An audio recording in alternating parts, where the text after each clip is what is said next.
شكرا يا ربي شكرا هديت قلبي شكرا نورت دربي شكرا أجمل الأكمل الذي بشر به روح الله وواعظ له كليم الله ودعا له خليل الله هو محبوب للرحمن عين للأعيان سيدنا محمد المصطفى أحمد المجتبى علي المقام وشفي الأنام وعلى آله وأصحابه أجمعين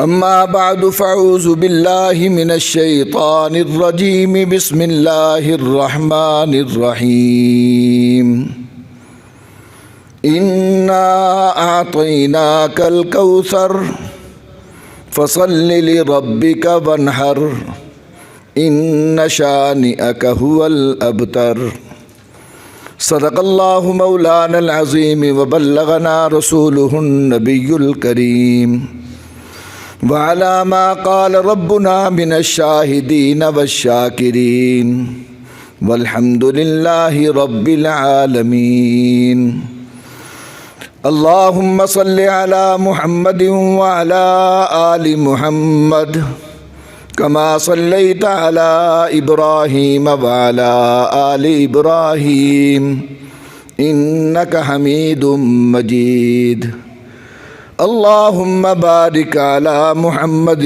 وعلى آل محمد كما باركت على إبراهيم وعلى آل إبراهيم إنك حميد مجيد رب اشرح لي صدري ويسر لي أمري واحلل عقدة من لساني يفقهوا قولي سبحانك لا علم لنا إلا ما علمتنا إنك أنت العليم الحكيم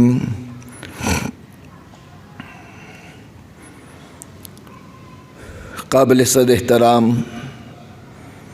میرے محترم بزرگوں اور دوستوں، میری قابل قدر مسلمان ماؤں، بہنوں، بیٹیوں، عزیز بچوں،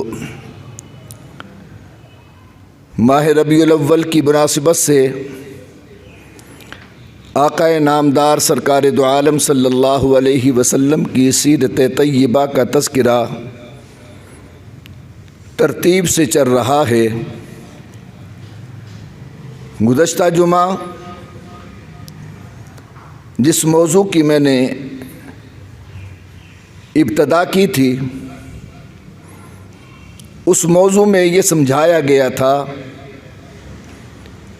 کہ جب امر بالمعروف یا نہی عن المنکر، ان دونوں میں سے امر بالمعروف پہ مشکلات نہیں آتی، مشکلات ہمیشہ نہی عن المنکر پہ آتی ہیں۔ نیکی کے پھیلانے پر وہ مشکلات نہیں آتی جو نیکی کے روکنے، برائی کے روکنے پر مشکلات آتی ہیں۔ میرے آقا سرکار دو عالم صلی اللہ علیہ وسلم نے 40 سالہ زندگی کے اندر ہر قسم کی نیکی کو پھیلایا، معاشرے کے سامنے صداقت کو پیش کیا، معاشرے کے سامنے امانت کو پیش کیا، معاشرے کے سامنے اخلاق کو پیش کیا، معاشرے کے سامنے کردار کو پیش کیا، ہر اچھائی کو پیش کیا۔ کسی اچھائی کے جواب کے اندر نہ کسی کافر نے آپ کو گالی دی، نہ کسی مشرک نے آپ کو برا کہا، نہ آپ پر پتھر برسے، نہ آپ کے راستے کے اندر رکاوٹ آئی، نہ کسی نے آپ کو طعنہ دیا۔ لیکن 40 سالہ زندگی کے بعد، نبوت کے منصب پر آنے کے بعد، خالق لم یزل نے جو پیغام رب ذوالجلال نے عطا کیا وہ پیغام جب انسانیت کے سامنے پیش کیا، اور وہ پیغام کیا تھا؟ لا الہ الا اللہ، یہ نہیں عن المنکر تھا کہ اللہ کے سوا کوئی عبادت کے لائق نہیں ہے۔ یہ ایک اس زمانے کی برائی تھی، اس زمانے کی بہت بڑی بے حیائی تھی، جس کے خلاف میرے پیغمبر کی زبان اطہر سے یہ آواز نکلی کہ لا الہ، حاجت روا اللہ کی ذات کے علاوہ کوئی نہیں، مشکل کشا اللہ کی ذات کے علاوہ کوئی نہیں۔ جب لا الہ کہا تو آپ کو پتھر بھی پڑے، آپ کے لیے مشکلات بھی آئیں، پریشانیاں بھی آئیں، لیکن میرے آقا سرکار دو عالم صلی اللہ علیہ وسلم نے ہر مشکل کو برداشت کیا۔ پھر میں نے یہ بھی ثابت کیا تھا قرآن کی زبان سے کہ جب مشکلات آئیں، پیغمبر کو گالیاں پڑی، پیغمبر پر پتھر برسائے گئے، تو میرے پیغمبر نے کسی کا جواب نہیں دیا۔ جب تک اپنی ذات کا مسئلہ رہا میرے پیغمبر نے کسی کو جواب نہیں دیا۔ ہاں، اس گالی کا جواب دیا تو اس ذات نے دیا جو محمد الرسول اللہ سے پیار کرتی تھی۔ وہ گالی اگر نبی کو آئی تو خدا نے اس کا جواب دیا، وہ گالی اگر صحابہ کو آئی تو خدا نے اس کا جواب دیا۔ صرف خدا نے نہیں، میں نے یہ بھی ثابت کیا تھا کہ پیغمبر کی ذات پر طائف کی بستی میں لو لہان کیا گیا، آپ کو مار پیٹی، پتھر برسے، فرشتوں نے آ کر التجا بھی کی، اجازت ہو تو ہم اس بستی کو تباہ کر دیں، لیکن میرے پیغمبر نے مار کھانے کے باوجود، لو لہان ہونے کے باوجود کسی کے لیے بد دعا بھی نہیں کی ہے۔ لیکن میں نے یہ بھی بات کہی تھی کہ وہاں بد دعا اس لیے نہیں کی کہ میرے نبی کی ذات کا مسئلہ تھا، مار نبی کی ذات کو پڑی تھی، اس لیے پیغمبر نے بد دعا نہیں کی۔ لیکن دوسرے مرحلے پر جب بیر معونہ کے مقام پر میرے نبی کے صحابہ کو قتل کر دیا گیا، شہید کر دیا گیا، ان کے ساتھ دھوکہ کیا گیا، تو تاریخ یہ بھی ثابت کرتی ہے، سیرت یہ بھی ثابت کرتی ہے کہ پیغمبر نے اپنے خلاف بد دعا نہیں کی، اپنے دشمنوں پر بد دعا نہیں کی، لیکن نبی اپنے صحابہ سے پیار کرتے تھے، جس کی بنا پر جب بیر معونہ کے شہداء کی اطلاع خالق لم یزل نے دی تو رب ذوالجلال کے اس لاڈلے محبوب نے ان کے خلاف بد دعا کی ہے، بد دعا قبول بھی ہوئی ہے، وہ برباد بھی ہوئے ہیں۔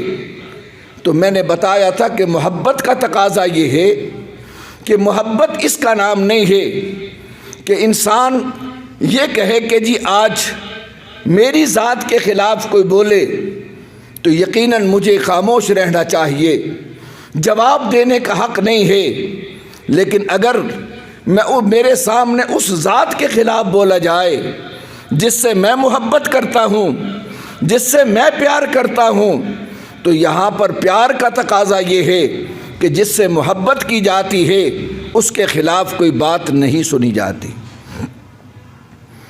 اسی مناسبت سے یہ میری تمہید تھی، گزشتہ موضوع کے ساتھ میری نسبت تھی۔ آج جس سورت مقدسہ کا میں نے سہارا لیا ہے، یہ سورت قرآن مقدس کے اندر سب سے مختصر سورت ہے، سب سے چھوٹی سورت ہے۔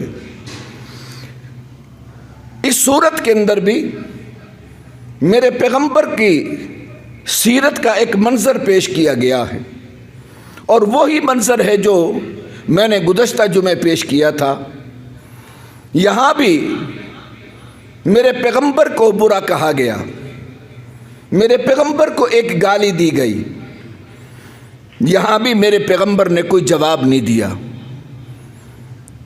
پیغمبر نے جواب نہیں دیا، لیکن اس گالی کا جواب یہاں بھی خالق لم یزل نے دیا۔ لیکن یہاں انداز مختلف ہے۔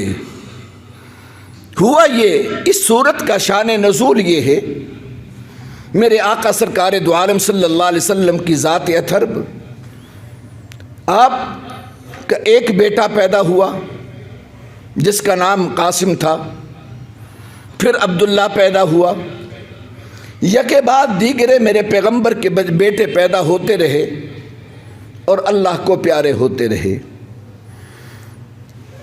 میں اس بحث میں نہیں جانا چاہتا کہ رب ذوالجلال نے اپنے لاڈلے محبوب کو بیٹے جیسی نعمت سے کیوں محروم رکھا، اس کی وجہ کیا تھی، اس پر میں بحث کروں گا تو میرا پورا وقت صرف ہو جائے گا۔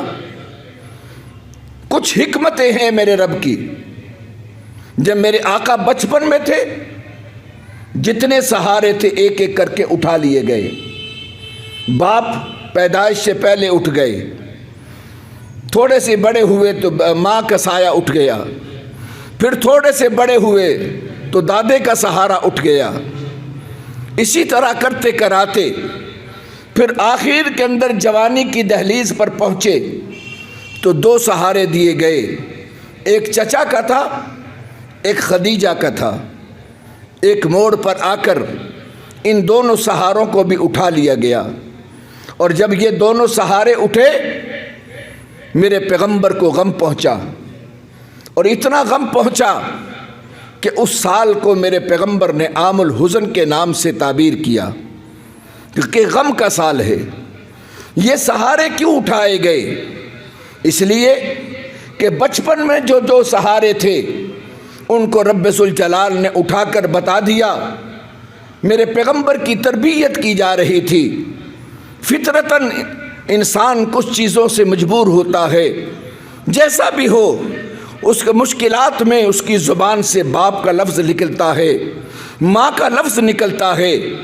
رب ذوالجلال نے بچپن ہی سے میرے پیغمبر کے یہ سہارے اٹھا کر بتا دیا کہ تمہاری زندگی تو مشکلات سے بھری ہوئی ہے، تم کس باپ کو کہاں کہاں پکارو گے، کس ماں کو کہاں کہاں پکارو گے، تمہارا حق تو یہ ہے، تمہیں ماں باپ کو پکارنے کی ضرورت نہیں ہے، تم تو انسانیت کو، خدا کو پکارنے کی تعلیم دینے آئے ہو۔ اس لیے تمہاری کسی مشکل کی حالات میں تمہاری زبان سے اب یا ام کا لفظ نہیں آنا چاہیے، تمہارے جب بھی لفظ آئے تو رب کا لفظ آنا چاہیے۔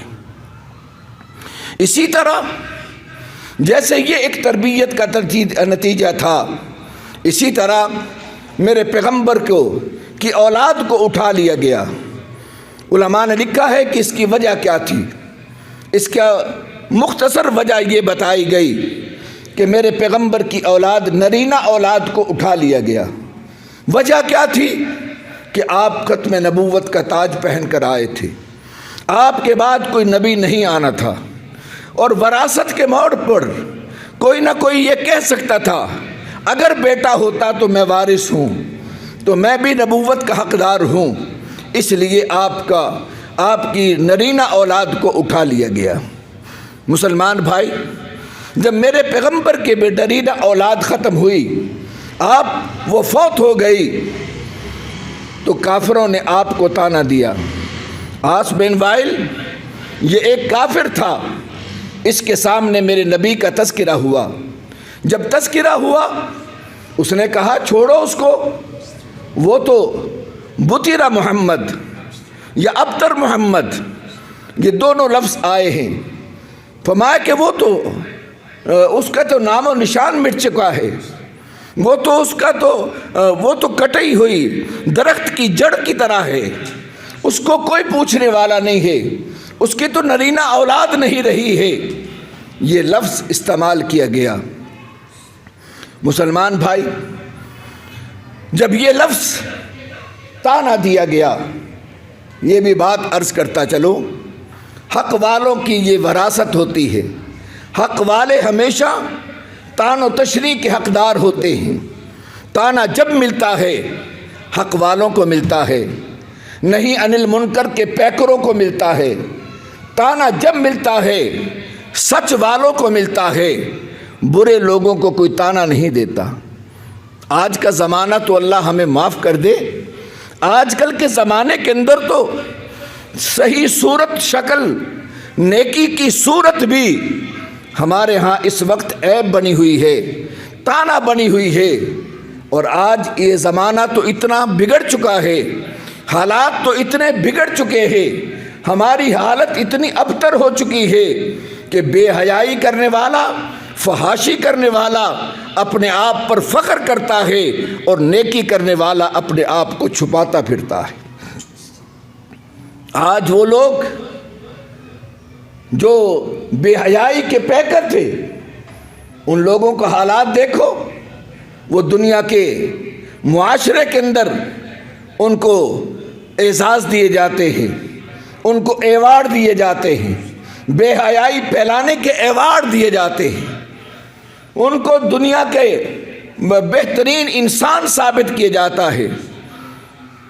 جن کو ہم معاشرے کے اندر کنجر کہتے تھے، بے حیا کہتے تھے، آج وہ معاشرے کے اندر فخر کے ثابت ہیں۔ اور وہ علماء، وہ دیندار طبقہ، وہ قرآن و سنت سے وابستہ طبقہ، ان کو آج دہشت گرد کے نام سے، تخریب کار کے نام سے، فرقہ واریت پھیلانے والے کے نام سے مختلف انداز کے اندر ان کو مطعون کیا جاتا ہے، ان کو تانے دیے جاتے ہیں۔ یہ تانا سننا یہ حق والوں کی شان ہے، اور تانے ہمیشہ انہی کو ملا کرتے ہیں جو حق اور صداقت کے پترے ہوا کرتے ہیں۔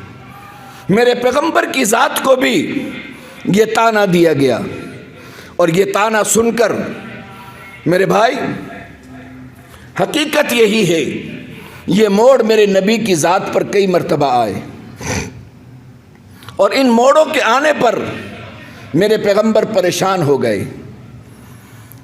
ایک موڑ وہ بھی تھا کہ جب کچھ عرصہ کے لیے میرے نبی پر وحی اترنی بند ہوئی، وحی روک دی گئی۔ جب وہ وحی رکی، اس وقت ام جمیل نے جا کر میرے نبی کی ذات کو تانا دیا، اس کا جواب بھی قرآن نے دیا۔ یہاں آس بن وائل نے جب میرے نبی کو بطیرہ محمد کہہ کر یا دوسرے لفظ ابتر محمد کہہ کر یہ پکارا، تو رب ذوالجلال نے اس سورت کا نزول فرمایا۔ یہ سورت وہ سورت ہے جہاں یہ محبت رسول کا ایک ثبوت ہے خداوند قدوس کی طرف سے، وہاں پر اس سورت کو یہ بھی اعزاز حاصل ہے۔ یہ سورت میرے نبی کی حقانیت اور میرے نبی پر اترنے والے قرآن کی حقانیت کا واضح ثبوت ہے۔ یہ وہ چیلنج ہے جو آج تک نہیں، قیامت تک چلتا جائے گا، لیکن آج قرآن کے اس چیلنج کو آج تک کوئی توڑ نہیں سکا۔ آپ کو معلوم ہوگا کہ عرب کے لوگ اپنے آپ کو عربی کہلاتے تھے، اور عرب کے علاوہ دوسرے لوگوں کو اجمی کہلاتے تھے۔ عرب کا معنی ہے بولنے والا، قوت گویائی کا مالک، فصاحت و بلاغت کا ماہر، اور اجمی لوگ ان کو سمجھتے تھے جو عرب سے وابستہ نہیں تھے، ان کو لوگ گونگے کہتے تھے کہ یہ تو بولنے کے قابل نہیں ہے، یہ تو ان کے اندر بولنے کی صلاحیت نہیں ہے۔ اور زبان دانی پر وہ لوگ ناز کرتے تھے، اور ناز بھی ایسا تھا اور حقیقت میں ناز تھا ان کا۔ وہ قوت گویائی پر، عربی کے اشعار پر، عربی کلام پر وہ عبور رکھتے تھے، جس کی بنا پر وہ مقابلہ بازی بھی عربی گفتگو پر کرتے تھے۔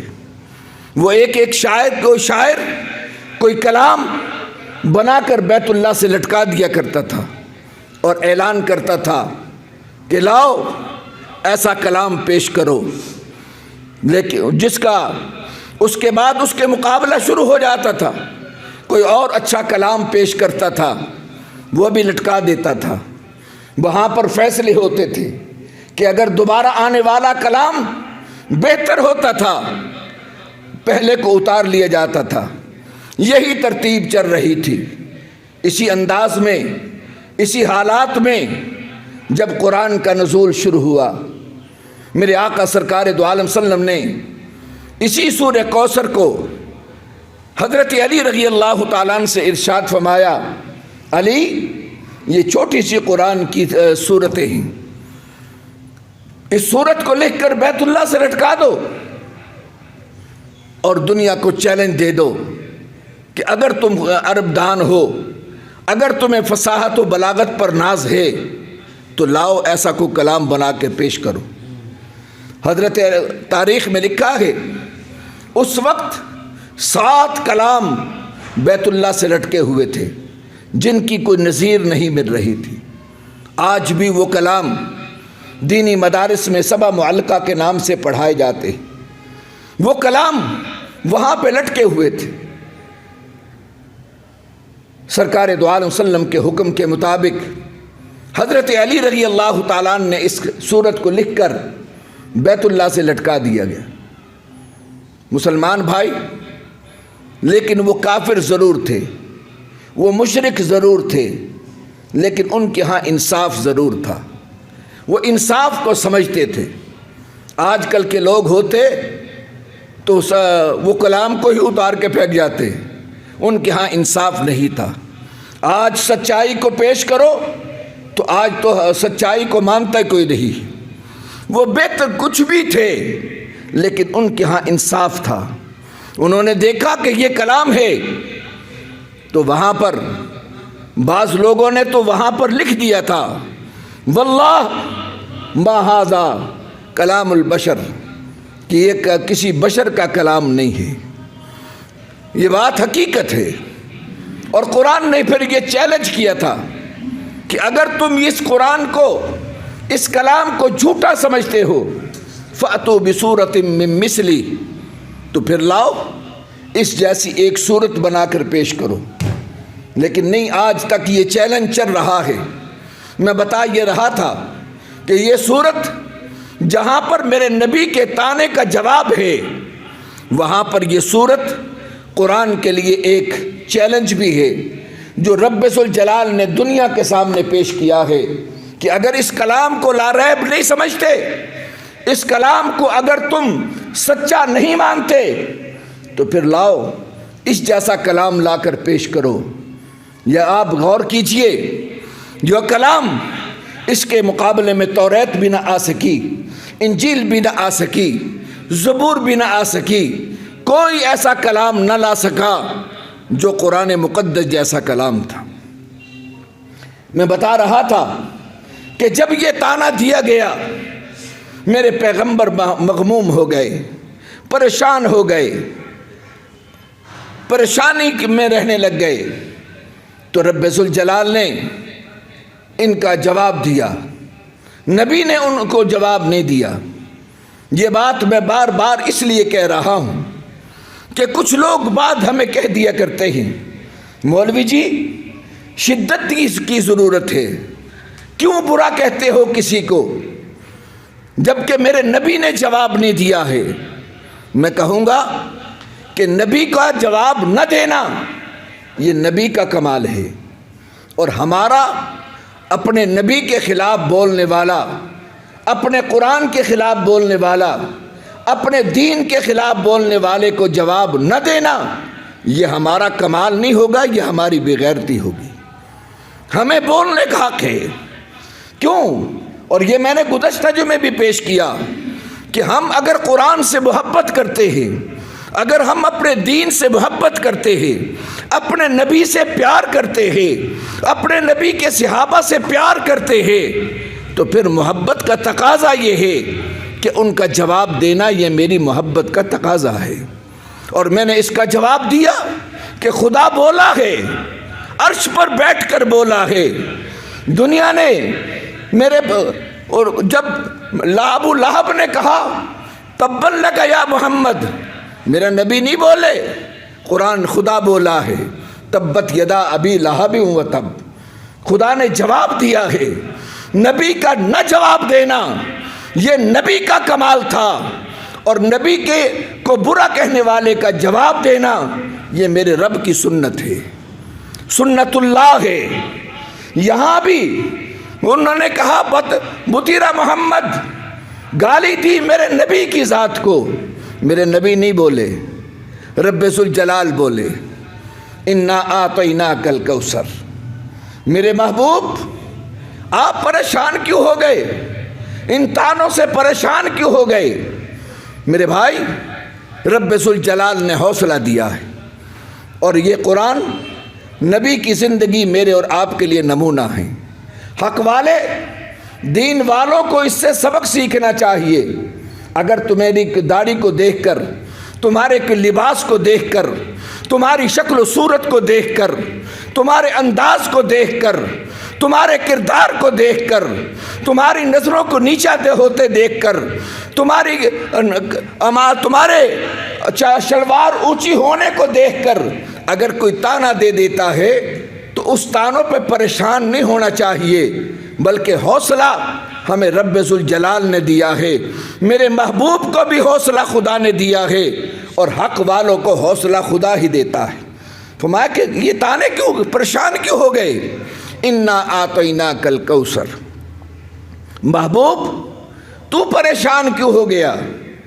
تو ان تانوں کو نہ سن، تو ان چیزوں کو دیکھ جو انعامات میں نے تجھے دیے، ان نعمتوں کو دیکھ۔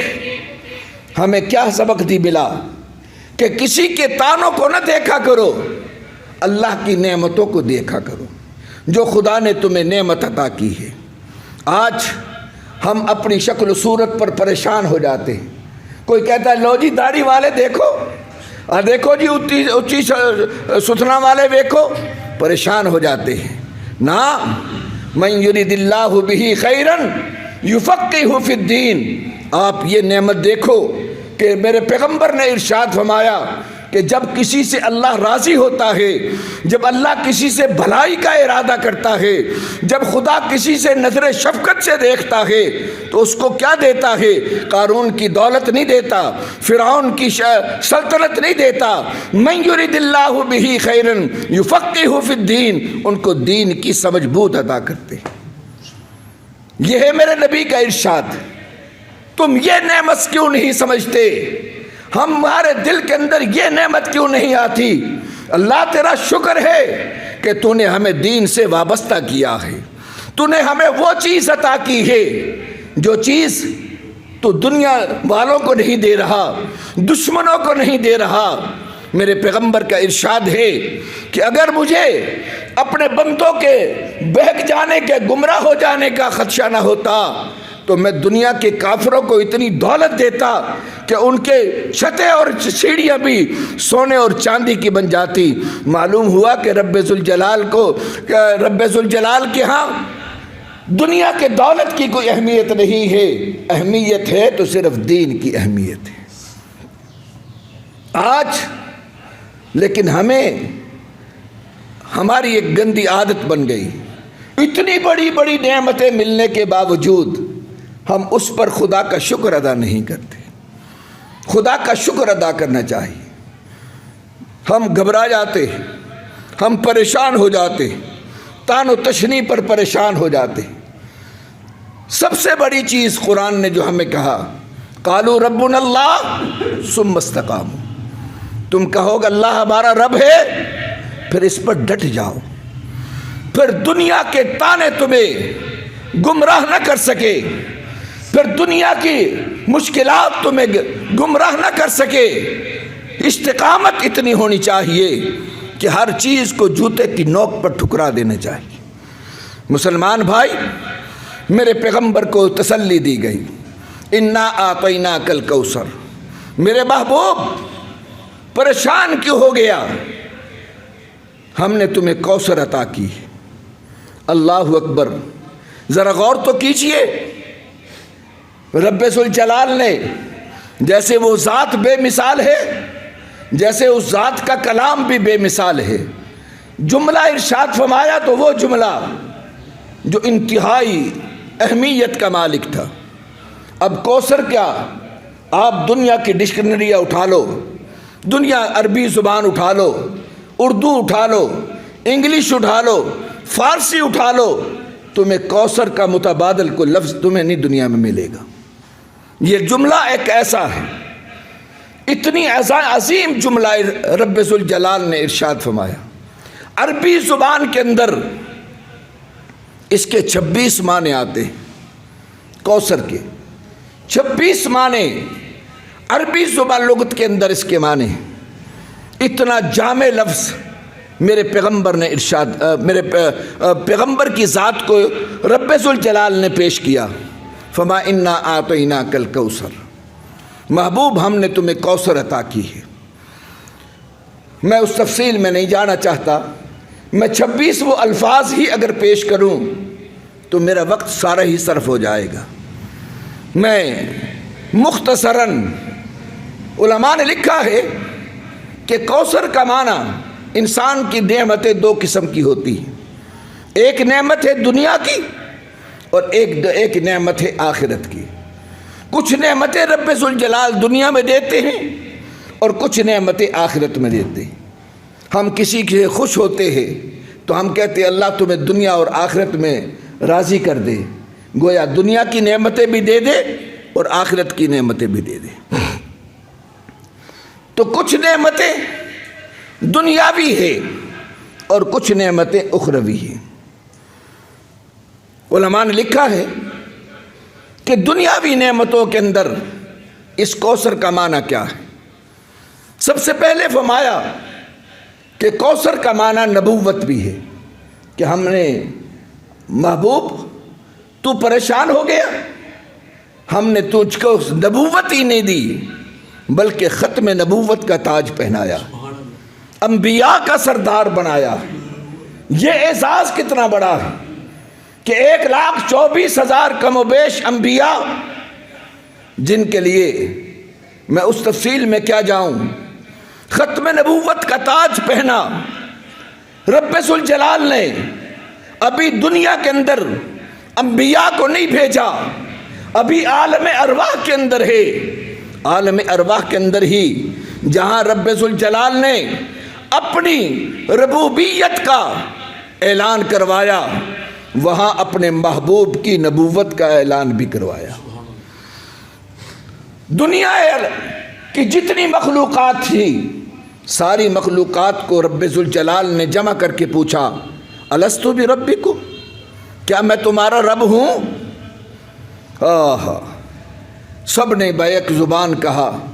اس کا بھی میں تفصیل میں نہیں جانے کا وقت کہ کیسے کہا ساری دنیا نے۔ میرے آقا سرکار دو عالم صلی اللہ علیہ وسلم ارشاد فرماتے ہیں کہ جب رب ذوالجلال نے یہ ارشاد فرمایا الستو بربکم، کیا میں تمہارا رب ہوں، پوچھا، استفہامیہ ہے لفظ، کیا میں تمہارا رب ہوں؟ فرمایا ساری روحیں خاموش تھی، سب سے پہلے محمد الرسول اللہ کی روح بولی، قالو بلا۔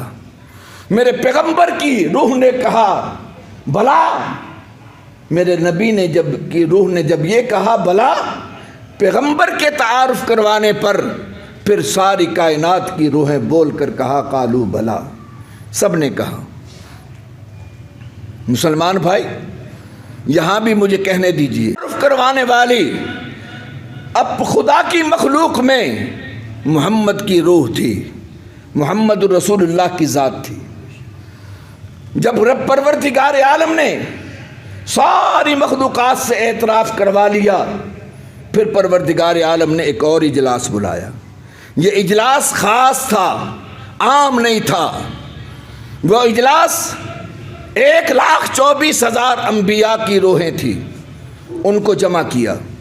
قرآن اس کا ثبوت پیش کرتا ہے، اذ اخذ اللہ میثاق النبیین، نبیوں سے میثاق لیا، نبیوں سے وعدہ لیا، لما آتیتکم من کتاب و حکمہ، ثم جاءکم رسول مصدقا لما معکم لتؤمنن به ولتنصرن۔ میرے نبیوں، میں تمہیں نبوت دے کے بھیجوں گا، حکمت و دانائی دے کے بھیجوں گا، تم دنیا میں اپنی نبوت اور نظام لے کے جاؤ گے، اور جب تم وہاں پہنچو تمہاری موجودگی میں میرا نبی آ جائے تو تم نے کیا کرنا ہے؟ دو ذمہ داریاں تمہاری ہیں۔ لتؤمنن بہ، تم نے اپنی نبوت کو سمیٹ لینا ہے، اپنے نظام اور شریعت کو سمیٹ لینا ہے۔ تم نے ایمان لانا ہے تو میرے محبوب کی نبوت پہ لانا ہے۔ وَلَتَنْصُرُنَّ، دوسری صرف ایمان نہیں لانا، ان کی مدد بھی کرنی ہے۔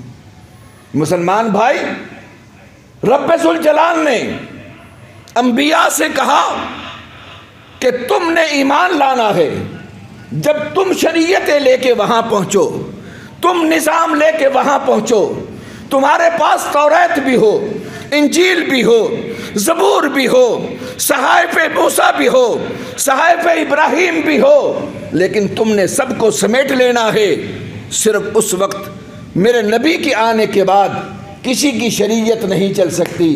مسلمان بھائی، میرے رب نے بتا دیا کہ محمد الرسول اللہ کی آمد کے بعد آدم علیہ السلام سے لے کر عیسیٰ علیہ السلام تک کسی نبی کی شریعت نہیں چل سکتی۔ اسلام اور دین کے آنے کے بعد کسی کا نظام نہیں چل سکتا، کسی کا قانون نہیں چل سکتا، کسی کوئی کتاب نہیں چل سکتی۔ جب میرے خدا نے یہ بتا دیا ہے کہ سچے نبیوں کا نظام نہیں چل سکتا، سچے نبیوں کی شریعت نہیں چل سکتی، تو پھر قرآن کی موجودگی میں، اسلام کی موجودگی میں نظام انگریز کیسے چل سکتا ہے؟ اس کو کیسے مانا جا سکتا ہے؟ اور شریعت اور نظام کیسے قبول کیے جا سکتے ہیں؟ اسلام کے ہوتے ہوئے کسی نظام کو قبول کرنا، اس کی اجازت شریعت نہیں دیتی۔ ہماری بدقسمتی ہے، ہم آج پاکستان بنا اسلام کے نام پر، آج نظام یہاں پر انگریز کا چل رہا ہے۔ یہ اسلام کے نام پر نہیں بنا، اسلام کے نام پر بنا کر یہاں نظام انگریز کا چلایا جا رہا ہے، جو اسلام کے متصادم ہے۔ جمہوریت اسلام کے متصادم ہے۔ میرے بھائی، میں عرض کر رہا تھا کہ دو وعدے لیے انبیاء سے کہ تم نے ایمان لانا ہے، خاتم النبیین پہ لانا ہے، اور تم نے اس کی مدد بھی کرنی ہے۔ ہمیں دو سبق مل گئے کہ پیغمبر پر ایمان لانا بھی میرے اور آپ کے ذمہ لازم ہے، اور میرے نبی کی دین کا مدد کرنا بھی میرے اور آپ کے ذمہ، یہ بھی ہمارے ذمہ۔ ہم سمجھتے ہیں کہ ہمارے ذمہ تھوڑی دین کی مدد کرنا، دین پر ایمان لانا بھی ضروری ہے، اور نصرت دین بھی ہمارے ذمہ لازم ہے۔ تو مسلمان بھائی، میں عرض کر رہا تھا، کوثر کا پہلا معنی ختم نبوت ہے، کہ میرے نبی کو ختم۔ محبوب، تو گھبرا کیوں گیا؟ تو پریشان کیوں ہو گیا؟ تو اولاد جیسی نعمت اگر ہم نے لے لی تو کوئی بات نہیں، ہم نے اس کے متبادل تجھے وہ نعمت عطا کی ہے جس کی مثال دنیا میں کوئی نہیں۔ انبیاء کے سردار بنا دیے گئے۔ دوسرا مفہوم جو علماء نے لکھا ہے، فرمایا کہ اس کوثر سے مراد اولاد ہے۔ رب ذوالجلال نے ارشاد فرمایا، میرے محبوب، اگر تیرے بیٹے ہم نے واپس لے لیے ہیں، اگر 2 یا 3 یا 4 بیٹے ہم نے واپس لے لیے ہیں تو پریشان کیوں ہو گیا؟ ہم نے تو تجھے بہت اولاد دے دی ہے۔ اور وہ کون سی اولاد ہے؟ قرآن کہتا ہے النبی اولیٰ بالمؤمنین من انفسہم وازواجہ امہاتہم۔ نبیوں کو فرمایا کہ نبی ہر ایمان والے کی جان سے بھی اعلیٰ ہے، اور نبی کی بیویاں امت کی مائیں ہیں۔ جب نبی کی امت کی مائیں ہو گئی تو نبی کے امت کے مرد سارے کے سارے نبی کی روحانی اولاد ہو گئے۔ تو فرمایا پریشان کیوں ہو گئے، گھبرا کیوں گئے؟ اگر تو ہم نے قاسم لے لیا، عبداللہ لے لیا، طیب و طاہر لے لیا، اگر ابراہیم لے لیا ہے تو پریشان کون سی بات ہونی ہے؟ ہم نے تجھے اتنی اولاد دے دی ہے، قیامت تک آنے والا ہر صاحب ایمان مرد میرے محبوب تیری اولاد ہوگی۔ اور ہمیں بھی احساس مل گیا ہم نبی کی اولاد میں سے، جب نبی کی بیویاں ہماری ماں، اگر ہم اولاد ہونے پر فخر کرتے ہیں تو پھر ہمیں اپنے باپ نبی کو باپ ہونے پر بھی فخر ہونا چاہیے، اور عائشہ کے ماں ہونے پر بھی فخر ہونا چاہیے، خدیجہ کے ماں ہونے پر بھی فخر ہونا چاہیے، حفصہ کے ماں ہونے پر بھی فخر ہونا چاہیے، زینب کے ماں ہونے پر بھی فخر ہونا چاہیے۔ ہاں یہ بات کہوں گا کہ اگر آج کوئی شخص مجھے کہتا ہے کہ تو فلاں کو بھائی مان لے، تو میں اس کو پہلا لفظ یہ کہوں گا کہ میں تجھے بھائی مانتا ہوں، تو پہلے اقرار کر کے میں عائشہ کو ماں مانتا ہوں۔ بے شک جو عائشہ کو ماں مانتا ہوگا، جو خدیجہ کو ماں مانتا ہوگا، وہ میرا بھائی ہوگا، اور جو عائشہ اور خدیجہ اور حفصہ کو ماں نہیں مانتا، میں اس کو بھائی نہیں مانتا۔ میرا بھائی وہ ہے جو نبی کی ازواج کو ماں مانتا ہے، جو نبی کی ازواج کو ماں نہیں مانتا، وہ اس سے میرا کوئی تعلق نہیں۔ تو رب ذوالجلال نے ارشاد فرمایا اِنَّا أَعْطَيْنَاكَ الْكَوْثَرَ۔ محبوب گھبرا کیوں گیا؟ دنیا کے تانوں سے تنگ آ گیا، پریشان ہو گیا؟ ہم نے 3 بیٹے لیے، ہم نے تجھے قیامت تک آنے والے صاحب ایمان جیسی مردوں کی اولاد عطا کر دی، یہ اتنی بڑی اولاد عطا کر دی۔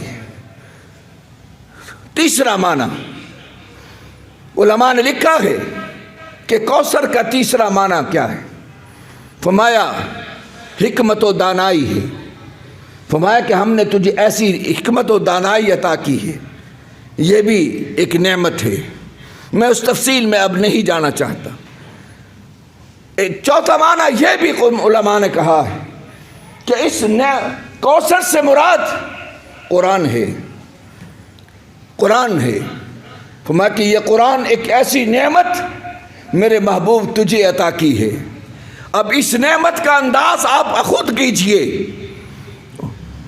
آسمانی کتابیں تو اور بھی ہیں، توریت بھی آسمانی کتاب ہے، انجیل بھی آسمانی کتاب ہے، زبور بھی آسمانی کتاب ہے، لیکن وہ کتاب اللہ ہے۔ قرآن کتاب اللہ بھی ہے، قرآن کلام اللہ بھی ہے۔ توریت اور انجیل اور زبور یہ کتاب کی شکل میں نازل ہوئی ہیں، کتاب بن کر نازل ہوئی ہیں۔ یہ قرآن مقدس کتاب بن کر نازل نہیں ہوا، یہ تو جیسے جیسے میرے نبی کی ادائیں آتی رہی، ان اداؤں پہ یہ آیات بن کر اترتی رہی۔ یہ تو ادائیں نبی ہے، جس طرح ضرورت پڑی، توریت کے آنے کا وقت آیا، موسیٰ کو کوہ طور پر بلا لیا، انجیل کا وقت آیا، ان کو بھی عبادت خانے میں بلا لیا گیا، زبور نازل ہونے کا وقت آیا، ان کو بھی عبادت خانے میں بلا لیا گیا۔ میرے نبی کو قرآن بلانے کے لیے کوئی کہیں نہیں بلایا۔ میرا نبی اگر غار میں ہے، قرآن غار میں آ گیا۔ میرا نبی بازار میں ہے، قرآن بازار میں آ گیا۔ میرا نبی خدیجہ کے گھر میں ہے، نبی کو قرآن خدیجہ کے گھر میں آ گیا۔ میرا نبی اگر مکہ میں ہے، قرآن مکہ میں آ گیا۔ قرآن اگر نبی مدینہ میں ہے، قرآن مدینہ میں آ گیا۔ میرا نبی بدر میں ہے، قرآن بدر میں آ گیا۔ میرا نبی عائشہ کے بستر پر ہے، قرآن عائشہ کے بستر پر سبحان اللہ، آتا رہا قرآن جہاں چاہا۔ میرے نبی کو پابند نہیں کیا گیا۔ اللہ اکبر۔ اور یہ قرآن 23 سال میں نازل ہوا۔ قرآن ہے کیا؟ میں نے پہلے جملہ کہا کہ قرآن میرے نبی کی ادائیں ہیں۔ کسی نے پوچھا تھا میری ماں سے، عائشہ میرے نبی کا اخلاق پیش کر۔ عائشہ نے کہا کان خلقہ القرآن، اور نبی اس سے پوچھتا ہے کہ نبی کے اخلاق کیا تھے؟ کیا تو نے قرآن نہیں پڑھا؟ الحمد کے الف سے والناس سے سین تک سارے کے سارے میرے نبی کی اخلاق ہیں، میرے نبی کا کردار ہے، میرے نبی کی ادائیں ہیں۔ فرمایا کہ قرآن ایک ایسا کتاب، اس قرآن کا اعزاز میں اس طرف جانا نہیں، ایک موضوع ہے۔ میں نے کہا جتنی نعمت کوثر کے معنی بنتے ہیں یہ ایک ایک موضوع کی تقریر بنتی ہے۔ اگر آج یہ قرآن کیا ہے؟ قرآن جس رات میں آیا وہ رات راتوں کی سردار بن گئی، جس مہینے میں آیا وہ مہینہ مہینوں کا سردار بن گیا، جس خطے پہ آیا وہ خطہ خطوں کا سردار بن گیا، جس نبی پہ آیا وہ نبی نبیوں کا سردار بن گیا، اور جس امت پہ آیا وہ امت امتوں کی سردار بن گئی۔ یہ قرآن ہے کیا؟ قرآن، اس قرآن کی عظمت کیا پوچھتے ہو؟ انا عرضنا الامانۃ علی السماوات والارض والجبال فابین ان یحملنها۔ یہ قرآن پہاڑوں پر پیش کیا گیا، آسمانوں پر پیش کیا گیا، زمینوں پر پیش کیا گیا۔ قرآن کہتا ہے اٹھانا، سب ہاتھ عاجز آ گئے، ہاتھ جوڑ کر کھڑے ہو گئے۔ وحملها الانسان، اگر اس قرآن کو اٹھایا ہے تو انسان نے اٹھایا۔ یہ قرآن کتنی عظمتوں کا مالک ہے۔ لو انزلنا هذا القرآن على جبل لرأيته خاشعا متصدعا من خشیۃ اللہ۔ اللہ فرماتے ہیں میں یہ پہاڑوں پہ اتار دیتا، پہاڑ بھی ریزہ ریزہ ہو جاتے۔ یہ قرآن کیا ہے؟ اس قرآن کی عظمت کیا سمجھتے ہو؟ یہ قرآن جب تک عبداللہ کے لخت جگر پر نہیں اترا تھا اس وقت آمنہ کے لال کو محمد بن عبداللہ کہہ کے پکارتے تھے، اور جب قرآن کی پہلی آیات اتری اس کے بعد کسی نے محمد بن عبداللہ نہیں کہا، اس نے جب بھی کہا محمد الرسول اللہ کہا۔ یہ اعزاز ہے۔ مسلمان بھائی، کوثر کا معنی بتا رہا تھا کہ قرآن، علماء نے لکھا ہے کہ کوثر کا معنی قرآن بھی ہے، نبوت بھی ہے، ختم نبوت بھی ہے، حکمت و دانائی بھی ہے۔ اور یہاں پر علماء نے لکھا ہے کہ کوثر سے مراد صحابہ کی جماعت بھی ہے، صحابہ کی جماعت ہے۔ میرے نبی نے کو خدا نے ہر وہ چیز عطا کی ہے جو دنیا میں کائنات میں سب سے اعلیٰ تھی، ہر چیز اعلیٰ عطا کی۔ میرا ایمان ہے کہ ہر چیز اعلیٰ تھی جو میرے رب نے عطا کی ہے۔ کیوں؟ محبوب کو ہمیشہ وہ چیز دی جاتی ہے جو سب سے اچھی ہوتی ہے۔ خدا نے اپنے محبوب کو وہ عطا کی، امت عطا کی تو اعلیٰ، صحابہ عطا کیے تو اعلیٰ۔ ایسی جماعت آج تک دنیا میں ایسی ہے، میں موازنہ نہیں، میرا حق نہیں بنتا، لیکن جیسی جماعت میرے نبی نے کو خدا نے عطا کی ہے، بے مثال جماعت عطا کی۔ اللہ اکبر۔ مسلمان بھائی، میں تو کہا کرتا ہوں ہمیں اللہ نے ہمیں ایسا نبی عطا کیا جس کی ایک ایک ادا ہمارے لیے نمونہ بنا دی۔ نبی دے کر خدا نے کیا کہا؟ لقد کان لکم فی رسول اللہ اسوۃ حسنہ۔ تمہارے لیے نبی کی زندگی نمونہ ہے، نمونہ ہے۔ اللہ کو معلوم تھا کہ میرے یہ بندے بڑے ڈھنگی بندے قسم کے، یہ ہیلے حجت نکالتے، تو اللہ کو معلوم تھا یہ میرے بندے ایسے ہیں جو عام طور پر جان چھڑانے کے بارے میں ہیلے حجت کرتے ہیں۔ قرآن کی آیت اتری لقد کان لکم فی رسول اللہ اسوۃ حسنہ، تمہارے لیے نبی کی زندگی نمونہ ہے۔ اللہ کو معلوم تھا کہ یہ بندے کہیں گے لو جی مولوی جی اسی نبی دی زندگی کداں اپنا سکتے ہیں، دیکھو نا جی نبی تے نبی سی، یہ حجتیں ہوتی ہیں۔ یہاں پر مجھے ایک لطیفہ یاد آ گیا، ہے تو ہمارے مولویوں کا ہی ہے کہتے ایک مولوی صاحب نے ان کو اس نے تقریر فرمائی. تقریر فرمانے کے بعد کچھ دنوں کے بعد ایک ان کا چاہنے والا آیا اور کہا حضرت جی آپ کی دعوت ہے. انہوں نے کہا ٹھیک ہے جی دعوت ہے. اب گھر دور تھا, مولوی صاحب کو لے کر وہ چل پڑے. ذرا سفر لمبا تھا تو مولوی صاحب نے راستے میں پوچھا کہ بھائی میرے لیے پکایا کیا ہے؟ انہوں نے کہا حضرت آپ نے پچھلے جمعے تقریر فرمائی تھی کہ رسول اللہ صلی اللہ علیہ وسلم کی پسندیدہ جو سبزی ہے وہ کدو ہے, تو میں نے کدو پکایا ہے. تو میں نے اب مولوی صاحب کو غصہ آ گیا.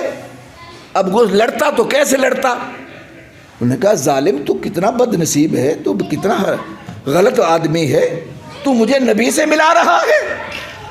وہ تو نبی تھے جو کدو کھاتے تھے, میں تو گندا آدمی ہوں اور روڑیوں پر پھرنے والی گندی مرغی پکا لیتے.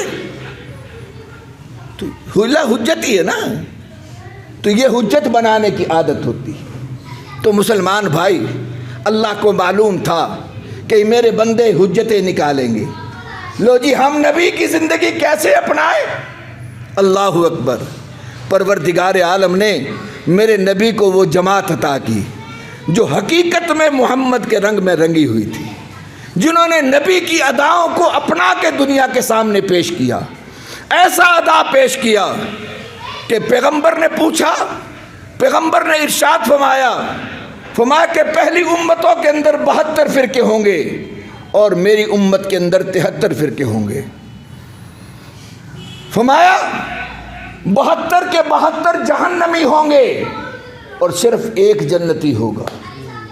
صحابہ کرام پریشان ہو گئے, آقا وہ 72 کے 72 جہنمی ہوں گے اور وہ 73واں فرقہ جنتی ہوگا, تو ان کی نشانی بتا دیجئے, ان کی نشانی کیا ہے؟ میرے پیغمبر نے جو جواب دیا وہ ذرا غور فرمائیے. میرے پیغمبر نے فرمایا علیکم بسنتی و سنت الخلفاء الراشدین. وہ 73واں فرقہ جو جنتی ہوگا ان کی نشانی یہ ہوگی کہ وہ میری سنت پر اور میرے صحابہ اور خلفاء کی سنتوں پر عمل کریں گے. معلوم ہو گیا کہ نبی کی زندگی بھی نمونہ ہے اور نبی کے صحابہ اور خلفاء بھی ہمارے لیے نمونہ ہے. میں تو کبھی کبھی سوچا کرتا ہوں کہ عجیب لوگ کچھ ہوتے. بعض لوگ کہتے لو جی حضرت عمر نے 20 تراویح پڑھا کر بدعت کی ہے. پاگلو, بدعت؟ میرا نبی تو ان کو سنت کہہ رہا ہے کہ خلفائے راشدین کا عمل سنت ہے, ہم بدعت کہہ دیتے. بے وقوفیہ نہیں, کیا باتیں کر رہے ہیں؟ سوچ کے جملہ بولا کرو.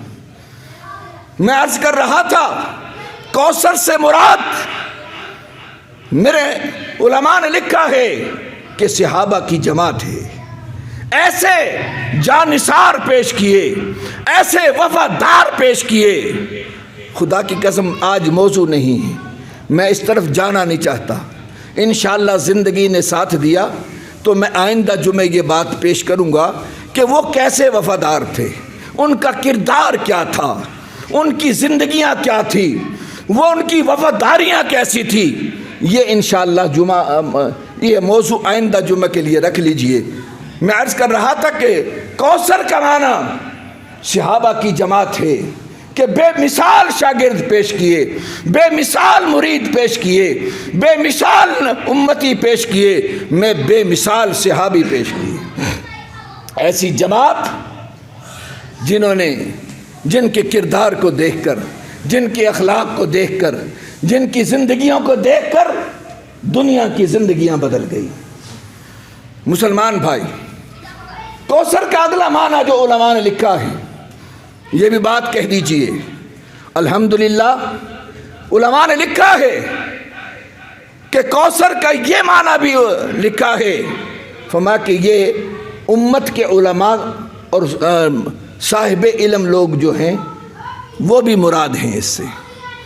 صرف صحابہ نہیں, صحابہ کے بعد ایسی با کردار لوگ دنیا میں پیدا ہوئے ہیں امام بخاری جیسا، امام مالک جیسے، امام شافعی جیسے، امام ابو حنیفہ جیسے، یہ ایسے لوگ پیدا ہوئے ہیں جن کی زندگیاں بے مثال تھیں۔ وہ علماء کی زندگی جنہوں نے امت کے لیے نبی کے پورے علوم کو دنیا کے سامنے پیش کیا، اپنی زندگیاں صرف کر دی۔ مسلمان بھائی، یہ بھی مراد ہے، یہ تھی یہ چند نعمتیں جو کوثر کے معنی کے اندر دنیاوی نعمتوں کا میں تذکرہ کر رہا ہوں، لیکن آخرت کے بارے میں آتا ہے۔ میرے آقا سرکار دو عالم صلی حضرت انس رضی اللہ تعالیٰ عنہ سے روایت ہے کہ رسول اللہ صلی اللہ علیہ وسلم جب معراج کی رات تشریف لے گئے، آ کر فرمایا کہ میں جب جنت میں پہنچا تو میں نے ایک وہاں پر نہر دیکھی۔ فرمایا کہ اس نہر کے اندر میں نے ہاتھ ڈالا تو اس پانی اتنا ٹھنڈا تھا کہ مجھے راحت محسوس ہو گئی۔ اور فرمایا میں نے جبریل سے پوچھا، جبریل، فرمایا کہ جب میں نے ہاتھ نکالا تو میرے ہاتھ کے اندر خوشبو نکلی۔ میں نے پوچھا جبریل یہ نہر کیسی ہے؟ تو جبریل امین نے عرض کی آقا اس نہر کا نام نہر کوثر ہے، یہ جنت کی نہر ہے۔ میرے پیغمبر نے ارشاد فرمایا اس کا رنگ دودھ سے زیادہ سفید ہے، فرمایا وہ شہد سے زیادہ میٹھا ہے اس کا پانی، اور فرمایا کہ مشک اور عنبر سے بھی زیادہ اس کی خوشبودار پانی ہے۔ فرمایا کہ یہ وہ کوثر ہے جو رب ذوالجلال نے آپ کو عطا کی ہے۔ اور میرے آقا سرکار دو عالم صلی اللہ علیہ وسلم نے ارشاد فرمایا، میرے صحابہ، ابو بکر کے بارے میں ارشاد فرمایا رسول صلی اللہ علیہ وسلم نے فرمایا کہ ابو بکر تو میرا حوض کوثر کا ساتھی ہے، حوض کوثر کا اور جنت کا بھی ساتھی ہے۔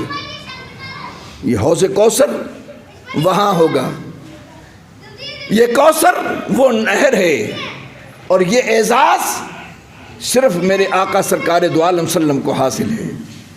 مسلمان بھائیوں، فرمایا کہ قیامت کے دن کیفیت یہ ہوگی، ہر ایک آدمی پسینے میں شرابور ہوگا، پریشان ہوگا، پانی میسر نہیں ہوگا سوائے حوض کوثر کے، اور کوئی پانی میسر نہیں ہوگا۔ اور میرے آقا سرکار دو عالم صلی اللہ علیہ وسلم نے ایک موڑ پر فرمایا، میرے صحابہ تم وہاں تک پہنچنا، میں تمہیں حوض کوثر پر پہلے ملوں گا، امت کے استقبال کے لیے پہلے ملوں گا۔ حوض کوثر، ہاں، فرمایا یہاں بھی یہ بات کہتا چلوں، سرکار دو عالم صلی اللہ علیہ وسلم نے ارشاد فرمایا کہ میں حوض کوثر پر پیوں گا، میں جام بھروں گا، بھرنا میرا کام ہوگا، اٹھا کر پلانا یہ ابو بکر و عمر کا کام ہوگا۔ مسلمان بھائیوں، ہاں وہ جام ابو بکر کے ہاتھ سے ملیں گے، عمر فاروق کے ہاتھ سے ملیں گے، اور جن کو ابو بکر و عمر سے نفرت ہوگی وہ تو وہاں بھی نہیں جائیں گے، یہاں بھی نہیں جا رہے، جب روزے کے اندر نہیں جا رہے تو حوض کوثر پہ کیسے جائیں گے؟ یہاں نہیں جا رہے۔ میں کہا کرتا ہوں کچھ بد نصیب ایسے بھی ہوتے ہیں جو منزل تک پہنچنے کے باوجود بھی منزل نہیں جا سکتے۔ مدینہ جانا ہی کمال نہیں، مدینے کی حاضری قبول ہونا شرط ہے۔ کچھ ایسے بد نصیب، اللہ آپ کو لے جائے، ہم سب کو لے جائے، اور بار بار ہمیں جانے کی توفیق عطا فرمائے۔ اور یہ بھی بات یہاں کہتا چلوں، یہ اعزاز بھی ہمیں حاصل ہے، امتیوں کو حاصل ہے کہ نبی کے روزے پر جانے کا اعزاز خدا بلانے پہ آئے تو ہزاروں مرتبہ بلا لے، اور یہ امت کو اعزاز حاصل ہے اور کسی کو حاصل نہیں۔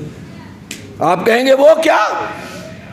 اٹھاؤ، میرے نبی کا ارشاد ہے، فرمایا کہ روزہ انور پر 70,000 فرشتہ روزانہ اترتا ہے اور آ کر نبی کی روضہ انور پر درود پڑھتا ہے اور فرمایا کہ جو فرشتہ ایک مرتبہ آ جائے گا اس کو زندگی میں دوبارہ آنے کا موقع نہیں ملے گا۔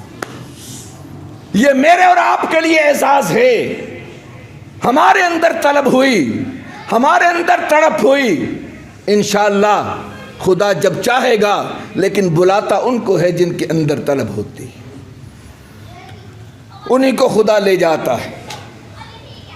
اور یہ اعزاز کم نہیں ہے، یہ اعزاز نبی کے روضے کی زیارت کرنا، یہ اعزاز کم نہیں ہے۔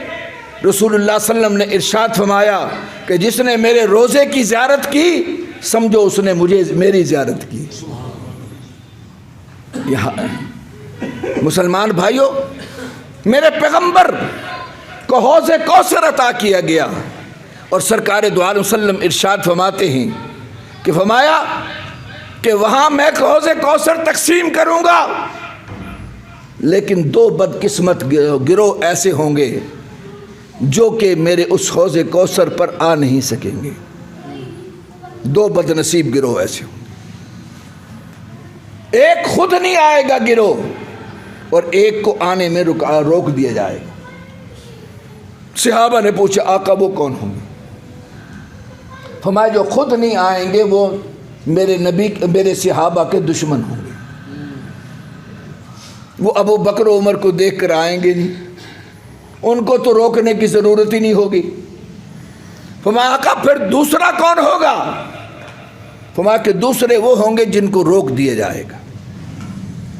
فرمایا وہ آ رہے ہوں گے میرے حوض کوثر پر آ رہے ہوں گے، فرشتے اس کو روک دیں گے، وہ میں ان کو دیکھوں گا اور کہوں گا کہ فرشتوں یہ تو آنے دو، ان کی شکل و صورت تو میرے امتیوں جیسی ہے، یہ تو میرے امتی لگتے ہیں، آنے دو اس کو۔ فرشتے کہیں گے آقا نہیں، ان کے آنے کے قابل نہیں۔ کہا کیوں؟ فرمایا آقا یہ وہ لوگ ہیں جو دنیا میں جنہوں نے آپ کا دین چھوڑ کر بدعات رسومات اپنی خاندانی رسومات کی پابندی کی تھی، آپ کی سنتیں چھوڑ دی تھی۔ مسلمان بھائیوں، بدعتی جنہوں نے رسم و رواج کو اپنایا، جنہوں نے محمد کے دین کو چھوڑا، فرمایا کہ ان کو فرشتے روک لیں گے آقا یہ آپ کے دروازے پہ آنے کے قابل نہیں، انہوں نے دین کے اندر بدعات جاری کی تھی، رسم و رواج رائج کیے تھے، اس بنا پر انہوں نے آپ کے دین کو بگاڑا تھا، یہ آپ کے آنے کے قابل نہیں ہے۔ فرمایا کہ سرکار دو عالم صلی اللہ علیہ وسلم فرماتے ہیں میں کہوں گا سوکن لے جاؤ ان کو، مجھے نہیں چاہیے۔ اللہ ہمیں معاف فرما دے۔ مسلمان بھائیوں، یہ ایک ہی تو ہمارے پاس وسیلہ ہے، نبی کی سفارش ہی کے، اور ہمارے پاس ہے کیا؟ نہ ہماری نمازیں اس قابل، نہ روزے اس قابل، نہ ہمارے دین اس قابل، نہ ہماری اعمال اس قابل۔ ہمارے پاس تو صرف دو ہی راستے ہیں، یا خدا کی رحمت کا واسطہ ہے اور یا نبی کی شفاعت کا واسطہ ہے۔ اگر یہ بھی چھٹ گیا تو پھر ہم کس قابل ہیں؟ کہاں جائیں گے؟ اس لیے کوشش کیجئے کہ اپنی زندگی کے اندر بدعات سے بچیے، ان رسم و رواج سے بچیے اور اعمال کو اپنائیے جو محمد رسول اللہ کی سنت ہے۔ مسلمان بھائی، میں نے عرض کیا تھا میرے نبی کو تانا دیا گیا، اس کے جواب کے اندر خالق لم یزل نے کہا میرے محبوب ان کے تانوں سے کیوں پریشان ہو گئے؟ انا اعطیناک الکوثر، ہم نے آپ کو کوثر عطا کی ہے، خیر کثیر عطا کر دی، دنیا اور آخرت کی بھلائیاں دے دی ہیں، تمہیں ان کی کیا ضرورت ہے؟ دنیا اور آخرت کی نعمتیں عطا کر دی۔ مسلمان بھائی، ظاہر ہے کہ جب کسی کی نعمتیں میں خدا کی نعمتیں ملیں تو پھر بندے کا کیا حق ہے، وہ حق بھی تو دیکھنا چاہیے۔ قرآن کہتا ہے لَإِن شَكَرْتُمْ لَأَزِيدَنَّكُمْ، اللہ فرماتے ہیں اگر میری نعمتیں لے کر میرا شکر ادا کرو گے تو میں اور نعمتیں عطا کروں گا۔ وَلَئِن كَفَرْتُمْ، اور اگر میری نعمتوں کی ناشکری کرو گے پھر سمجھ لینا ان عذابی لشدید، میرا عذاب سخت ہے۔ قرآن نے بتا دیا کہ جب میری نعمتیں، رب نے بتا دیا میری جب نعمتیں آئیں ان نعمتوں کا تقاضا کیا ہے کہ شکر ادا کرو۔ مسلمان بھائیوں، یہاں بھی اپنے لاڈلے محبوب کو خدا نے یہی کہا، محبوب پریشان کیوں ہو گیا؟ تجھ سے ایک نعمت لی گئی، اولاد جیسی نعمت ہم نے لے لی، نرینہ اولاد ہم نے لے لی ہے، تو کوئی بات نہیں، ہم نے کوثر عطا کی ہے، دنیا اور آخرت کی نعمتیں تمہیں عطا کر دی ہیں، ان نے اس کو چھوڑو اور جو نعمتیں ہم نے عطا کی ہے ان پر فخر کرو۔ لیکن اب آگے اگلے جملے کے اندر فرمایا کہ جو نعمتیں ہم نے عطا کی ہیں ان کا تقاضا کیا ہے؟ ان کا تقاضا کہ جب خدا کی نعمتیں ملے، نبی کو بھی کہا گیا اور ہمارے لیے بھی یہی حکم ہے کہ خدا کی نعمتیں لینے کے بعد خدا کا شکر ادا کرنا چاہیے۔ شکر کے طریقے کیا ہے؟ خود شکر کا طریقہ کیا ہے؟ خدا نے بتا دیا شکر کے دو طریقے۔ فرمایا کہ ایک شکر جسم سے ہوتا ہے اور ایک شکر مال سے ہوتا ہے۔ جسم سے ہوتا ہے، آپ کو یاد ہوگا میں نے اس سے کئی مرتبہ میں نے ایک بات کہی ہے کہ عبادت کی کتنی قسمیں ہیں، شاید آپ کو یاد ہو، بتاتا رہتا ہوں۔ عبادت کی کتنی قسمیں ہیں؟ 3 قسمیں، عبادت قولی، عبادت فعلی، عبادت مالی۔ التحیات للہ والصلوات والطیبات، یہ 3 قسم کی عبادتیں، لیکن شکرانے کے طریقے 2 ہی ہیں، وہ جسمانی اور مالی، یہ 2 طریقے۔ کیونکہ قولی عبادت بھی جسم سے ادا ہوتی ہے اور فعلی عبادت بھی جسم سے ادا ہوتی ہے۔ قولی عبادت زبان سے ادا ہوتی ہے، یہ بھی جسم کا حصہ ہے۔ تو فرمایا رب ذوالجلال نے فرمایا کہ محبوب میں نے تمہیں کوثر عطا کی، اب تیرا اس نعمت کا تقاضا کیا ہے؟ فصلی لربک، اپنے رب کے لیے نماز پڑھ۔ جسمانی شکر ادا کرنے میں روزہ بھی شکر کا طریقہ ہے، حج بھی شکر کا طریقہ ہے، لیکن ان عبادات کے اندر سب سے زیادہ شکر کا طریقہ، بہترین شکر کا طریقہ جو ہے وہ نماز ہے۔ کیوں؟ ساری عبادت اور نماز کے اندر نماز کی روح سجدہ ہے۔ نماز کی روح، ہم اس حقیقت کو سمجھتے نہیں میرے بھائی، یہ سجدہ کتنی بڑی نعمت ہے، یہ پیشانی، یہ نیاز، خدا کی چوکٹ پہ جھکنا، یہ کتنا بڑا اعزاز ہے۔ میں کہا کرتا ہوں کبھی ان چیزوں پر غور کرو۔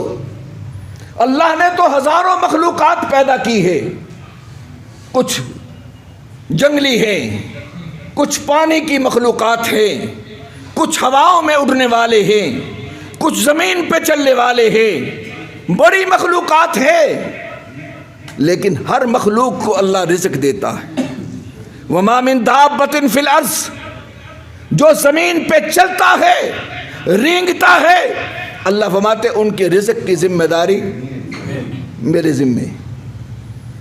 لیکن رزق سب کو دے رہا ہے، ہر ایک کو رزق ملتا ہے، مچھلی بھی رزق کھا رہی ہے،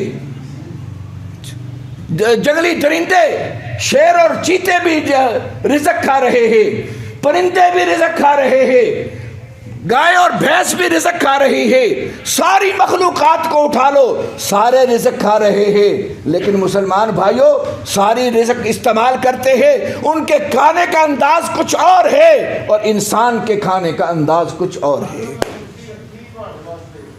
جانور رزق کھاتا ہے جھک کر، شیر کھاتا ہے جھک کر، ہاتھی کھاتا ہے جھک کر، پرندہ کھاتا ہے جھک کر، بھینس کھاتی ہے جھک کر، انسان کھانے کا وقت آیا، فرمایا تو رزق کے سامنے جھکنا نہیں، تو نے بیٹھے رہنا ہے، میں نے 2 ہاتھ دیے ہیں، رزق اٹھا اور اپنے منہ میں ڈال لے۔ اللہ یہ کیوں؟ فرمایا کہ یہ پیشانی میں نے صرف اپنی چوکھٹ پہ جھکنے کے لیے دی۔ جانور جھکے تو مخلوق کے سامنے، رزق کے سامنے جھکے، بندے تجھے میں نے اپنے لیے پیدا کیا ہے، یہ تیری پیشانی غیروں کے سامنے نہیں جھکنی چاہیے، رزق کے سامنے نہیں جھکنی چاہیے۔ ارے جو رزق رب دیتا ہے، رب کہتا ہے تو اس کے سامنے بھی اپنی پیشانی نیاز نہ جھکا۔ جب تو نے رزق کے سامنے جھکنے کی اجازت نہیں تو غیر اللہ کے سامنے یہ پیشانی جھکانے کا تجھے حق کیسے ہوا؟ غیروں کے سامنے مت جھکا، امیروں کے سامنے مت جھکا، شہنشاہوں کے سامنے مت جھکا، بندوں کے سامنے مت جھکا۔ جھکنا ہے تو اپنے رب کی چوکھٹ پہ جھک۔ ہاں ہاں، یہ سجدہ کیا ہے؟ یہ سجدہ یوں سمجھیے جیسے خدا کے چوکھٹ پہ ہم نے سر رکھ لیا ہے اور وہاں جا کر موضوع بکھر جاتا ہے، وہاں جا کر اپنی اللہ کو یہی تو ادا پسند ہے۔ اللہ کی شان کیا ہے؟ اللہ اکبر، اللہ بڑا ہے۔ اللہ کی شان یہ ہے کہ اللہ اکبر، اللہ کہتا ہے میں مجھ سے بڑا کوئی نہیں، مجھ سے بڑا، اور جب وہ بڑا ہے تو میں اس کا بندہ ہوں۔ بندہ عاجز کو کہتے ہیں، بندے کمزور کو کہتے ہیں، بندہ محتاج کو کہتے ہیں۔ ہم محتاج ہیں۔ اس بڑے کی چوکھٹ پر اپنی عاجزیوں کی انتہا کر دینا، اللہ اکبر، نیت باندھی، نیت باندھ کے کھڑے ہو گئے، یہ بھی ایک ادب کا تقاضا ہے۔ پھر اللہ اکبر کہہ کے رکوع میں چلے گئے، اور جاتے ہوئے بھی کہا اللہ بڑا ہے، رکوع میں گئے۔ پھر اس کے بعد اللہ اکبر کہہ کے سجدے میں گئے، یہ بھی کہتے ہوئے کہا بڑا تو ہی ہے، میں جھکا بھی تیرے سامنے، اب پیشانی نیاز بھی تیرے در پہ رکھ رہا ہوں۔ میری عاجزیوں کی انتہا ہو گئی۔ وہاں جب میری پگڑی بھی نیچے گئی، میری پیشانی بھی گئی، جس ناک کے لیے میں برادری میں اونچا بنتا تھا، میری ناک نہیں رہتی، میری عزت نہیں رہتی، سارے ناک کو رگڑ کر، ساری عزتوں کو رگڑ کر وہاں پہ کہتا ہے سبحان ربی الاعلیٰ، پروردگار تجھ سے بڑا کوئی بھی نہیں ہے۔ یہ ہے وہ ادا جو اللہ کو پسند ہے، سبحان ربی الاعلیٰ۔ وہاں جا کر کہو اللہ اکبر، سبحان ربی الاعلیٰ۔ تو فرمایا رب نے کہا محبوب میں نے نعمتیں عطا کی، دنیا کی بھی نعمتیں عطا کی، آخرت کی بھی نعمتیں عطا کی، ختم نبوت تجھے عطا کی، امت بہترین عطا کی، صحابہ کی جماعت عطا کی، قرآن عطا کیا، تجھے دنیا کی حکمت دانائی دی، ہر چیز عطا کیا ہے، آخرت میں تجھے حوض کوثر بھی دیا ہے۔ ان ساری نعمتوں کا تقاضا کیا ہے؟ فصلی لربک، اپنے محبوب کی چوکھٹ، اپنے رب کی چوکھٹ پہ پیشانی نیاز جھکا۔ اللہ اکبر۔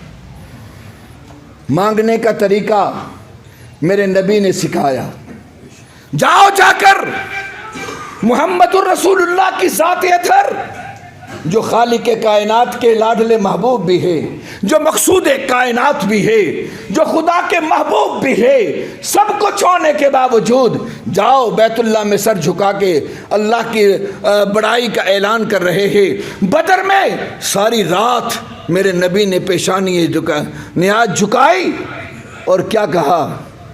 اللہ اللہم لا تہلک، اللہ اگر آج یہ میری جماعت تباہ ہو گئی تو یاد رکھنا قیامت تک تیرا نام لینے والا کوئی نہیں رہے گا۔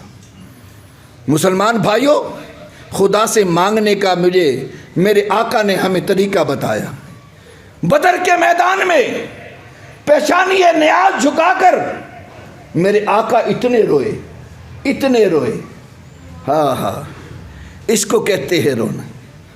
نبی روئے ابو بکر نبی کے رونے کو دیکھ کر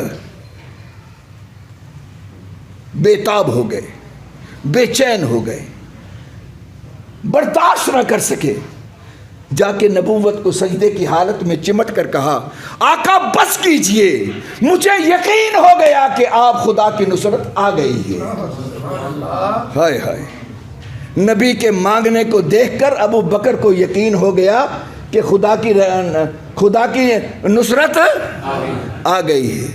ہم نے بھی کبھی ایسے مانگ کے دیکھا؟ ہمیں خود اپنے مانگنے پہ یقین نہیں، دو باتیں کہہ کر، دو دعائیں کر کے ہم کہتے سنتے ہی نہیں ساڈی، ہم خود کہتے سنتے ہی نہیں ساڈی۔ ہائے ہائے، اس نے جب سننا چھوڑ دیا، خدا کی قسم دنیا میں تمہاری کوئی نہیں سنے گا، نہ دنیا میں کوئی سنے گا، نہ کوئی آخرت میں سنے گا۔ اگر کوئی فریاد تیری سننے والا ہے، تجھ پر مہربانیاں کرنے والا ہے، تو وہ صرف وہی ذات ہے۔ فرمایا فصلی لربک، پہلا شکر کا طریقہ یہ ہے کہ تو اپنے رب کے لیے نماز پڑھ، نماز کا حکم دیا، اپنے رب کی چوکھٹ پہ جھک۔ مسلمان بھائی، یہ ایک سجدہ ہے جو انسان کو بلند کرتا ہے، اور یہی وہ سجدہ ہے جن کے انکار پر عزازیل شیطان بنتا ہے۔ اس نے ایک سجدے کا انکار کیا، وہ عزازیل سے شیطان بن گیا۔ کبھی اپنی زندگی پہ بھی ہم غور کریں، اللہ ہمیں معاف کر دے، ہم کتنے سجدوں کے منکر ہیں، ہم نے بھی کتنے سجدے چھوڑے ہوئے ہیں۔ خدا کا حکم کتنا ہے؟ نماز کا حکم قرآن میں 700 مرتبہ حکم ہے، نماز پڑھو 700 مرتبہ۔ ارے تیرا رب تجھے کہے 700 مرتبہ میری چوکھٹ پہ جھک، میرے سامنے جھک، میرے سامنے آ، میری نماز پڑھ، رب تجھے 700 مرتبہ کہے، تو 700 مرتبہ سن کر بھی تو 5 مرتبہ نہ آئے، تجھ سے بڑا بدقسمت کون ہے؟ ہم سے بڑا بدقسمت دنیا میں کون ہے؟ ہم 700 مرتبہ خدا کا حکم سن کر بھی 5 مرتبہ نہیں آتے۔ یہ بڑی بدنصیبی نہیں تو کیا ہے؟ مسلمان بھائیوں، خدا کا شکر، اللہ نے اپنے نبی کو کہا تجھے اتنی نعمتیں دی، فصلی لربک، پہلا طریقہ میرے شکر ادا کرنے کا یہ ہے کہ تو رب کے سامنے جھک، پہلا طریقہ۔ دوسرا طریقہ یہ شکر کا جسم جانی طریقہ ہے، نماز اس کی مصداق ہے۔ دوسرا طریقہ شکر ادا کرنے کا، ونہر، اس رب کے نام پر مال قربان کر، اس رب کے نام پر مال قربان کر، جان بھی قربان کر اور مال بھی۔ یہ دوسرا طریقہ ہے۔ مسلمان بھائیوں، رب نے کیا کہا؟ میرا شکر ادا کر میرے محبوب، میں نے نعمتیں عطا کی، میری چوکھٹ پہ جھک بھی اور مال بھی میری راہ پہ دے۔ اللہ اکبر، میرے نبی نے جھک کر بھی دنیا کے سامنے اب نمونہ پیش کیا، اور مال کا طریقہ، اللہ اکبر، میرے نبی تو قرآن کہتا ہے محبوب تو کمزور تھا، مالی طور پہ کمزور تھا، لیکن میں نے تجھے مضبوط کیا۔ مسلمان بھائی، میرے آقا مالی طور پر اتنے کمزور تھے کہ سگے چچا نے رشتہ دینے سے انکار کر دیا۔ رب نے کہا اچھا ابو طالب، تو میرے محبوب کی کمزوریاں دیکھ کر رشتہ نہیں دے رہا؟ کوئی بات نہیں، میں خدیجہ کا رشتہ میں اپنے محبوب کے لیے پیش کرتا ہوں۔ خدیجہ کون ہے؟ جو مکہ کی بہت بڑی لین لاٹ ہے، بہت بڑی تاجر ہے۔ خدیجہ سے نکاح کروا دیا، اور خدیجہ نے نبی سے نکاح کرنے کے بعد، جاؤ مستورات میری مائیں بہنیں بیٹیاں، ان کے لیے خدیجہ کا کردار نمونہ ہونا چاہیے۔ آج ہمارے خدیجہ نے نکاح ہونے کے بعد پہلا اعلان کیا کیا؟ لوگوں، آج کے بعد میرا نفس میرے محمد کا ہو گیا۔ صرف نفس نہیں ہوا، میری دولت بھی ساری میرے محمد کے نام ہو گئی۔ میرا اب کچھ نہیں ہے، سب محمد کے نام پر ہے۔ اب میرے آقا کیا ہوا؟ ما اغنا انی مالیہ۔ یہ تو اس وقت کہا تمہارا مال تمہارا ساتھ نہیں دیے گا، لیکن قرآن نے نبی کے لیے کیا کہا؟ وَوَجَدَكَ عَائِلًا فَأَغْنَا۔ محبوب تو کمزور تھا، میں نے خدیجہ کے مال کے ذریعے تجھے غنی کر دیا، ابو بکر کے مال کے ذریعے تجھے غنی کر دیا۔ لیکن میرے نبی نے اس مال کو استعمال کہاں کیا؟ پتنگوں پہ اڑایا، گلچھڑوں پہ اڑایا؟ جاؤ جا کے پوچھو خدیجہ کے مال کو کہاں لگایا، ابو بکر کا مال کہاں لگا؟ اشاعت دین پر لگا، دین کی سربلندی پہ لگا، دین کی اشاعت پہ لگا، غریبوں پہ لگا، مسکینوں پہ لگا، کمزوروں پہ لگا، غلاموں پہ لگا، دین کو پھیلاؤ پہ لگا ہے۔ یہاں تک ابو بکر بھی لینڈ لارڈ تھا، خدیجہ بھی لینڈ لارڈ تھی، سب کچھ تھا، لیکن ابو بکر نے وہ سارے کا سارا مال یوں صرف کیا کہ جب دنیا سے رخصت ہونے لگا تو عائشہ سے کہا، عائشہ بیٹی مجھے انہی کپڑوں میں کفن دے دینا۔ کہا با تیری بیٹی اس قابل ہے کہ تجھے نیا کفن دے؟ کہا بیٹی نئے کپڑوں کی ضرورت دنیا والوں کو ہوتی ہے، میں پرانے کپڑوں میں جانا چاہتا ہوں۔ اپنا کفن تک ابو بکر ساتھ لے کے نہیں گیا۔ دولت کہاں گئی؟ یہ ہے شکر ادا کرنے کا طریقہ۔ اللہ دولت دے، دین پہ لگا، دین کی اشاعت پہ لگا، اچھے راستے پہ لگا۔ فیکٹریوں پہ تو اپنے کاروباروں پہ تو دنیا لگاتی آئی، اچھی جگہ پہ لگا۔ یہ شکر ادا کرنے کا طریقہ۔ میں صرف قرآن کی تین آیتیں آپ کو رکھ رہا ہوں۔ پہلی آیت کے اندر فرمایا میں نے نعمتیں دی، اللہ ٹھیک ہے، پھر وہاں اس نعمت پر شکر ادا کر، اور شکر کے دو طریقے بتائے، نماز پڑھ اور مال کو خدا کی راہ پر دے، دولت کو خدا کی راہ پہ دے، اللہ کے دین کی اشاعت پہ لگا۔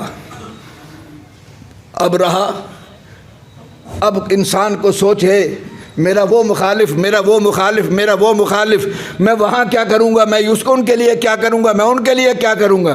اللہ فرماتے تیرا کام ہے خدا کا شکر ادا کرنا۔ وہاں پھر ان نشانیہ کا الابتر، تیرے دشمن خود بخود ہی مٹ جائیں گے۔